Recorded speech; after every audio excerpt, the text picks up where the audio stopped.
So in Saudi Arabia, it's amazing to me that in the year 2014, women are still not allowed to drive. I'm amazed by that every time I say it. Like, that can't really be true, is it? I mean, but it is. So now a lot of brave women in Saudi Arabia have been taking things into their own hands and saying, no, I'm not going to listen to that. I'm going to drive anyway. And great credit to them for having the courage to do that. Now, every once in a while, there's a crash. And then, of course, the powers that be in Saudi Arabia, you see that? We told you women can't drive. And we had a crash at the end of last week in Riyadh. A woman in her 20s lost control of her vehicle, and she crashed into a youth club, and the car caught on fire, and she died. So now that's really unfortunate. Now, do car accidents happen when men drive? Of course they do. But do they make a big deal out of it? Like, another Saudi guy in another car accident. No, but whenever it happens to a woman, they're like, we told you. By the way, you know, there might be less accidents if you allowed women to drive and you taught them how to drive, like we're all taught how to drive when we're young. I know, crazy, revolutionary idea. And then they say, well, you know, this happens a lot. And they had a couple of examples in AFP. I don't know why AFP, which is a respected international media organization, is kind of doing the bidding of the Saudi government here by doing propaganda on their behalf. They say, well, in January of 2012, a female driver was injured and her companion was killed when their car was overturned in northern Hayel province. And in November of 2010, a woman driver was killed along with 3 of her female passengers in a similar accident. Wow, you got them. 3 accidents over the course of 4 years?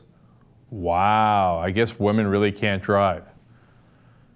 It's the worst example of trying to make your case that I've ever seen. So look, if you treated people like actual human beings and you gave them the decency and respect that they deserve, and you gave them the proper education, then you would have less accidents. Although this is actually an incredibly small number of accidents, especially given that they're doing it secretly. Now, one last thing about Saudi Arabia in general. It was towards the end of the article here, but every time I read one of these things, again, I just literally can't believe it's true. They write, in addition to not being allowed to drive, Saudi women must cover themselves from head to toe and need permission from a male guardian to travel, work, and marry. They can't leave the house and go somewhere without asking permission from a man. And then they say, oh, no, it's better for the women. This is the kind of women's rights that makes sense. The worst excuse I've ever heard. It's nothing but a total lie. It's done to oppress women, and the oppression that women face in Saudi Arabia is as bad as anywhere in the world.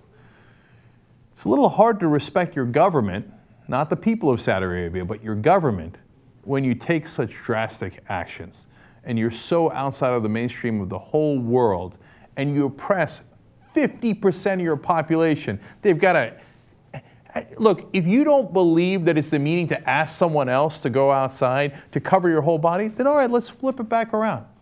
If you think it's perfectly good for them, then how come you don't do it the other way in Saudi Arabia? Then let's just switch roles for a second, okay?